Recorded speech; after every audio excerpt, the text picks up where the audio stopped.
Hello everyone, welcome back to Devradi Pathshala. So guys, today topic of discussion is CSIR NET previous year questions of cell biology. तो आज मैं आप लोगों के साथ में डिस्कस करने जा रही हूँ पूरी सेल बायोलॉजी, ठीक है। यानी जो यूनिट नंबर 2 है सेलुलर ऑर्गेनाइजेशन, उसके मैं सारे क्वेश्चंस आपसे करवाऊँगी, ठीक है। तो ये प्रैक्टिस सेशन है, ठीक है। अगर किसी को कोई डाउट होता है तो वो कमेंट बॉक्स में बता सकता है। बाकी किसी को कोई पर्टिकुलर टॉपिक पढ़ना है तो वो भी वो बता सकता है। टेलीग्राम चैनल का लिंक भी आपको डिस्क्रिप्शन बॉक्स में मिल जाएगा, ठीक है। तो सबसे पहला क्वेश्चन है आज का। तो क्वेश्चन करने से पहले वीडियो को पॉज करें और फिर पहले खुद सॉल्व करने की कोशिश करें क्वेश्चंस, और फिर मेरा सोल्यूशन देखें। एक बार खुद ट्राई करना सारे क्वेश्चंस, फिर कमेंट बॉक्स में बताना कितने आपके सही हुए और कितने नहीं हुए, ठीक है। चलो गाइस, तो सबसे पहला क्वेश्चन है, which one of the following not involve in the formation of lipid raft. Lipid raft के फॉर्मेशन में कौन इन्वॉल्व नहीं होता है? तो कौन इन्वॉल्व नहीं होता है बताया है। कौन कौन इन्वॉल्व होता है ज़रा बताना। स्फिंगोमाइलिन इन्वॉल्व होता है, कोलेस्ट्रॉल इन्वॉल्व होता है, ग्लाइकोलिपिड इन्वॉल्व होता है। कौन नहीं होता है? आपका फॉस्फेटिडिलसीरीन। तो यही हमारा कौन सा हो जाएगा? करेक्ट स्टेटमेंट हो जाएगा, क्योंकि हमें क्या पूछा गया है? नॉट पूछा गया है।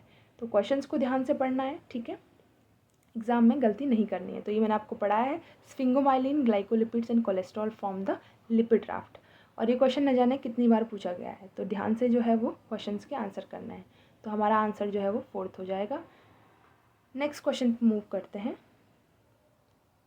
नेक्स्ट है, transport of water across aquaporin is regulated by the presence of which one of the following sequence of 3 highly conserved amino acid, ठीक है। तो जो एक्वापोरिन्स होते हैं जिसके थ्रू की वाटर जो है वो ट्रांसपोर्ट होता है, उसमें 3 हाईली कंजर्व्ड सीक्वेंस होती हैं। वो कौन सी होती है? तो वो कौन सी होती है? Alanine, asparagine, proline, proline asparagine, alanine, asparagine, proline, alanine, proline, alanine. तो कौन सी होती है? एस्पार्जिन, प्रोलिन एंड एनालिन, ठीक है। तो ये चीज़ आपको याद रखनी है, ठीक है। नेक्स्ट क्वेश्चन पे मूव करते हैं, ठीक है।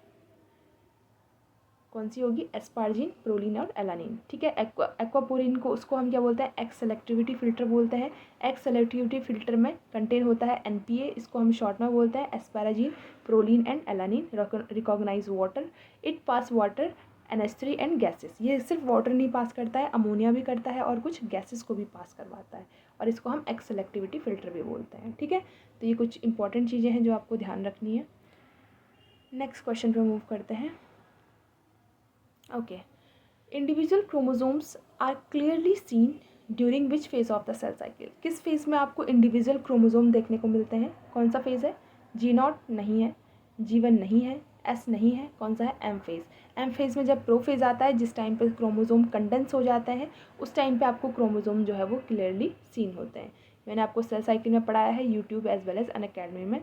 तो M फेज में आपको इस तरीके से देखने को मिलता है। ये है M फेज, ये S फेज़ है जहाँ पर DNA रेप्लिकेशन हो रहा है, और ये M फेज़ है। तो इस तरीके से आपको क्रोमोसोम जो है वो M फेज़ में देखने को मिलता है, ठीक है। चलो नेक्स्ट चलते हैं, इजी क्वेश्चन है। नेक्स्ट है, glycophorin having one highly hydrophobic domain is able to span a phospholipid bilayer membrane only. तो जो ग्लाइकोफोरिन होते हैं, ठीक है, इसके पास हाइड्रोफोबिक डोमेन होता है, और ये कितनी बार मेम्ब्रेन को स्पैम करता है? तो कितनी बार करता है गाइस? सिर्फ एक बार करता है, ठीक है। आपको ध्यान रखना है, ये मैंने आपको डायग्राम के साथ में भी पढ़ाया था। ये आपका ग्लाइकोफोरिन है और ये बैंड 3 है। बैंड 3 कितने बार करता है? काउंट करके बताना कितने बार करता है बैंड 3। ये ग्लाइकोफोरिन है, ग्लाइकोफोरिन एक बार इस मेम्ब्रेन को स्पैन करता है, और ये जो है ग्लाइको से इसका नाम पड़ा, ये हाईली जो है ग्लाइकोसाइलेटेड होता है, यानी इस पर जो कार्बोहाइड्रेट होते हैं, ये एंड टर्मिनल पे बहुत ज़्यादा कार्बोहाइड्रेट होते हैं, ठीक है। तो इसलिए इसको ग्लाइकोफोरिन बोलते हैं, ठीक है। चलो, तो ग्लाइकोफोरिन एक बार जो है वो स्पैन करता है। नेक्स्ट क्वेश्चन है। ओके, नेक्स्ट क्वेश्चन है, इसको ध्यान से करना। क्वेश्चन है, column A list with the enzyme involve in the cell cycle and typical function in a particular cell cycle phase in column B। तो आपको कॉलम A में एंजाइम दिया है सेल साइकिल का, और उनके फंक्शंस दिए हैं कॉलम B में। तो सबसे पहला है CDK1। CDK1 क्या करता है? CDK1 कहाँ कहाँ काम आता है? जब CDK1 एक्टिवेट होता है तो ये क्या करवाता है? ये माइटोसिस में एंट्री कराता है।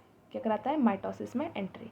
नेक्स्ट B है APC और C। ये क्या कराता है? यूबिक्विटिन लाइगेज कराता है, और इसके आने से क्या होता है? मेटाफेज से एनाफेज ट्रांजिशन होता है। तो ये क्या हो जाएगा? Anaphase onset. नेक्स्ट है CDK2। CDK2 क्या करता है? S फेज में एंट्री करता है, यानी G1 से S फेज ट्रांजिशन में CDK2 मदद करता है। और अरोरा भी कहाँ काम करता है, साइटोकाइनेसिस में मदद करता है अरोरा भी। तो आपका जो है पहले का क्या हो गया, थर्ड वन हो गया, तो ए का 3 जो है इसमें है। नेक्स्ट बी का हमारा 4 आया था, ठीक है, सी का हमारा सेकंड आया था और डी का हमारा फर्स्ट आया था। तो यही हमारा क्या हो जाएगा, करेक्ट ऑप्शन हो जाएगा। तो इसी तरीके से आपको क्वेश्चंस का सोल्यूशन करना है। बाकी किसी को कोई डाउट होगा तो पूछ लेना। Second will be the right answer. बाकी सेल साइकिल भी मैंने कंप्लीट पढ़ाई हुई है, यूट्यूब पे भी, अनअकैडमी में भी, जहाँ से आपको सही लगे वहाँ से पढ़ लेना। प्लेलिस्ट का लिंक मैं आपको डिस्क्रिप्शन बॉक्स में दे दूँगी सेल साइकिल के, ठीक है। नेक्स्ट क्वेश्चन है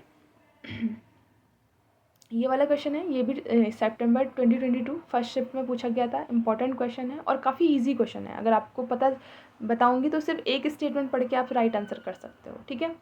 तो in eukaryotes DNA replication must occur with extreme accuracy and only once to prevent damaging effect of gene amplification. The following statements were made regarding the possible mechanism involved in achieving the tight regulation of DNA replication. आपको कुछ statement दी गई है, हमें क्या बतानी है, हमें सिर्फ करेक्ट स्टेटमेंट्स बतानी है, ठीक है। सो पहला स्टेटमेंट है, जो हाई APCC एक्टिविटी होती है in mitosis and early G1 phase of the cell cycle trigger the destruction of CDT1 inhibitor geminin and thus allow CDT1 to be active in G1 to load the helicase. बिल्कुल सही बात है, इसमें कोई किसी को दिक्कत नहीं होनी चाहिए। मैंने आपको काफ़ी डिटेल में सेल साइकिल पढ़ाई है। नेक्स्ट है activation of SCDK that regulate the phosphorylation of specific initiator protein in the S phase. अगर आपका SCDK एक्टिवेट होता है तो ऑब्वियसली बात है ये कई सारे प्रोटीन्स को फॉस्फोराइलेट करते हैं जो कि S फेज में मदद करते हैं। S फेज स्पेसिफिक प्रोटीन होते हैं जो कि S फेज में क्या होता है, DNA रेप्लिकेशन होता है, तो उस टाइम पे जो प्रोटीन मदद करते हैं वहाँ पे ये मदद करता है। नेक्स्ट सी वाला है MCM helicase load at the S phase of the cell cycle so that replication began only at S phase. ये मैंने आपको क्लास में बहुत बार बताया है, ये स्टेटमेंट आपका गलत हो गया, ठीक है। कभी भी हेलिकेस S फेज में लोड नहीं होता है। जो लोडिंग होती है, अगर मैं आपको फेज बताऊं, ये G1 फेज है और ये S फेज है।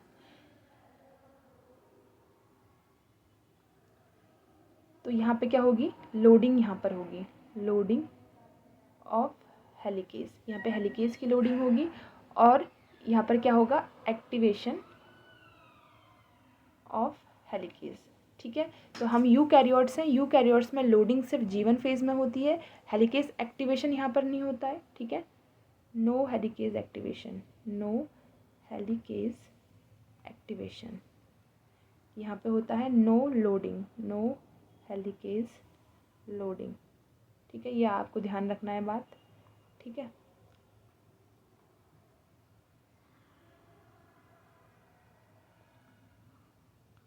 ठीक है, तो ये टर्म से, इस कंसेप्ट से बहुत बार क्वेश्चन पूछे गए हैं। अगर आपको ये कॉन्फिडेंट हो आपकी सी वाला रॉन्ग है तो आप इजीली आंसर तक पहुंच सकते थे। सी इसमें भी है, सी इसमें भी है और सी इसमें भी है, ऑटोमेटिक आपका थर्ड आंसर राइट हो गया। अगर आपको बाकी ऑप्शन नहीं आते हैं तो, या बाकी ऑप्शन में कन्फ्यूज़न हो रहा है तो, ठीक है। तो इसी तरीके से स्मार्टली आपको क्वेश्चन करना है एग्ज़ाम में, ठीक है। ध्यानपूर्वक सारे अगर आपने टॉपिक पढ़ा है तो ध्यानपूर्वक सारे स्टेटमेंट पढ़ें। भले ही 3 स्टेटमेंट नहीं आ पता, अगर 4th स्टेटमेंट पढ़ के अगर आप आंसर निकाल सकते हो तो बहुत अच्छी बात है, ठीक है। ओके, नेक्स्ट स्टेटमेंट है डी वाला, CDCC and CDT1 bind the origin recognition complex ORC, बिल्कुल सही बात है, and help in pre replication complex assembly only after mitosis, ठीक है। माइटोसिस के बाद हमारा वापस G1 फेज आता है, उसमें CDC6 एंड CDT1 ORC यानी ओरिजिन रिकॉग्निशन कॉम्प्लेक्स में बाइंड करते हैं और फिर रिक्रूट करते हैं MCM हेलिकेस को, यानी यही दोनों क्या करते हैं, लोडिंग में मदद करते हैं, ठीक है, G1 फेज़ में। और फिर उसके बाद जैसे ही S फेज़ आता है तो CDC6 और CDT1 दोनों को किल कर दिया जाता है। S फेज़ में जो भी एक्टिवेट होते हैं वो सारे प्रोटीन इनको किल कर देते हैं ताकि वापस से S फेज़ में लोडिंग ना हो जाए, ठीक है। यानी एक जो ओरिजिन ऑफ रेप्लिकेशन है, हमारे पास जैसे थाउजेंड्स ऑफ ओराई है, ठीक है, लेकिन एक्टिवेट जो है एक बार में ही होनी चाहिए सब, ऐसा नहीं कि एक ही जो है 10 बार एक्टिवेट हो रहा है। तो इसलिए लोडिंग G1 फेज़ में की जाती है सब में, जो जो सेलेक्ट किए जाते हैं ये और आई सेलेक्ट हैं, और एक्टिवेशन उनका S फेज़ में होता है। और S फेज़ में कभी भी लोडिंग नहीं होती है क्योंकि CDC6 और CDT1 को किल कर दिया जाता है, ठीक है। तो ये बात भी मैंने आपको बता दी है। तो नेक्स्ट है, तो third will be the right answer. Next question पे मूव करते हैं। नेक्स्ट है a few organelle that are present in eukaryotic cells are mention below. आपको कुछ ऑर्गेनल्स के बारे में दिया गया है। Which one of the following option represent organelles that are not membrane bound. इनमें से आपको बताना है कि कौन से मेम्ब्रेन बाउंड नहीं है। तो कौन से नहीं है गाइस? सबसे पहले है पैरोक्सिसोम। पैरोक्सिसोम तो हमारा ऑर्गेनल है, ऑब्वियस सी बात है मेम्ब्रेन बाउंड होगा। नेक्स्ट है आपका एंडोजोम। एंडोजोम गाइस क्या है? एंडोजोम ही फ्यूचर में जाकर लाइसोजोम बनाता है, और लाइसोसोम ऑब्वियस सी बात है और सेल ऑर्गेनल है, क्या है? मेम्ब्रेन बाउंड है, तो ये भी मेम्ब्रेन बाउंड होगा। तो कौन से बचे? ए और सी। ए जो है वो सेंट्रोजोम है, सेंट्रोल्स के चारों तरफ के एरिया को हम सेंट्रोजोम बोलते हैं, ठीक है, ये मेम्ब्रेन बाउंड नहीं होता है। दूसरा है न्यूक्लियोलस। न्यूक्लियोलस जो है वो न्यूक्लियस के अंदर का रीजन होता है, ठीक है, ये भी मेम्ब्रेन बाउंड नहीं होता है। तो हमारा ए और सी जो है वो करेक्ट ऑप्शन हो जाएगा, ठीक है। यहाँ पे देख लीजिए, ये आपका न्यूक्लियोलस है, ये वाला रीजन जो है न्यूक्लियोलस है। Nucleolus is an area inside the nucleus of a cell that is made up of RNA protein where ribosomes are made. और यहीं पर जो है वो राइबोसोम्स जो है वो बनाए जाते हैं, ठीक है। तो हमारा राइट आंसर जो है वो कौन सा हो गया? थर्ड वन, ए एंड सी। यहाँ पे ये गलत दिया हुआ है, इसको 3 कर लेना, आंसर 3 है, ठीक है। चलो नेक्स्ट क्वेश्चन में मूव करते हैं।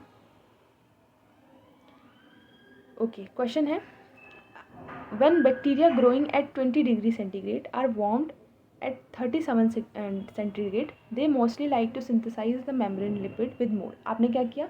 बैक्टीरिया नॉर्मली जो है 20 डिग्री सेंटीग्रेड में ग्रो हो रहा था, आपने उसको क्या कर दिया? उसका टेम्परेचर बढ़ा दिया, उसको 37 डिग्री में डाल दिया। तो अब क्या करेगा वो? जब जब लो टेम्परेचर से हाई टेम्परेचर में जाते हैं तो क्या करते हैं बैक्टीरिया? क्या कौन से उनका मेम्ब्रेन कौन सा फैटी एसिड को सिंथेसाइज करेगा? Short chain saturated fatty acid, short chain unsaturated fatty acid, long chain saturated fatty acid या long chain unsaturated fatty acid. तो वो क्या करेंगे? पहली बात है शॉर्ट चेन को तो नहीं करेंगे। क्यों नहीं करेंगे शॉर्ट चेन को? क्योंकि शॉर्ट चेन करेंगे तो टेम्परेचर बढ़ रहा है, इनको प्रोटेक्ट करना है अपने आप को। शॉर्ट चेन करेंगे तो लिक्विडिटी फ्लूइडिटी बढ़ जाएगी, इनको क्या करना पड़ेगा? लॉन्ग चेन को करना पड़ेगा। तो लॉन्ग चेन होगा, सबसे पहले बात है लॉन्ग चेन होगा। नेक्स्ट है सैचुरेटेड होगा अनसैचुरेटेड होगा? ऑब्वियस सी बात है अनसैचुरेटेड होगा, क्योंकि सैचुरेटेड होगा, क्योंकि सैचुरेटेड करेंगे तो फ्लूइडिटी कम होगी। देखो टेम्परेचर इंक्रीज़ होगा तो ऑब्वियस सी बात है मेम्ब्रेन की फ्लूइडिटी भी इंक्रीज़ होगी। तो फ्लूइडिटी को रोकने के लिए एक तो लॉन्ग चेन फैटी एसिड, दूसरा सैचुरेटेड फैटी एसिड, क्योंकि लिक्विडिटी जो है मेम्ब्रेन की कम हो जाएगी, तो उसी को रोकना है। तो उसको रोकने के लिए क्या करते हैं? ये long chain saturated fatty acid को सिंथेसाइज करते हैं। आई बात समझ में? ठीक है। टेम्परेचर बढ़ेगा तो फ्लूइडिटी बढ़ेगी, टेम्परेचर घटेगा तो फ्लूइडिटी घटेगी। लेकिन हमें क्या करना है? हमारी मेम्ब्रेन क्या होती है? जेल लाइक फॉर्म में होती है, ना तो लिक्विड होती है ना सॉलिड होती है, एकदम जेल लाइक फॉर्म में। तो उसे मेंटेन करने के लिए जो है कोई भी ऑर्गेनिज्म जो है उस टाइप का फिर फैटी एसिड या long chain saturated fatty acid या short chain unsaturated fatty acid को सिंथेसाइज करता है, ठीक है। तो ये बात आपको ध्यान रखना है, इंपॉर्टेंट है, कई बार क्वेश्चंस एग्जाम में पूछा जाता है कंसेप्ट, ठीक है। तो ये थे आज के क्वेश्चंस, बाकी क्वेश्चंस हम पार्ट 2 में करेंगे, ये पार्ट 1 था आज, ठीक है। बाकी क्वेश्चंस हम जो है वो पार्ट 2 में करेंगे, तो पार्ट 2 भी जल्दी आ जाएगा, ठीक है गाइस। तब तक के लिए कोई भी क्वेरी हो तो आप कमेंट बॉक्स में बता देना, किसी को कोई टॉपिक पढ़ना हो या कोई पर्टिकुलर टॉपिक के क्वेश्चंस करने हो तो बता देना, ठीक है। चलो गाइस, अच्छे से रिवाइज़ करो, रिवीजन करो, प्रैक्टिस करो अभी बहुत अच्छे से। All the best for your examination. तो मिलते हैं नेक्स्ट वीडियो में, तब तक के लिए टेक केयर, बाय बाय।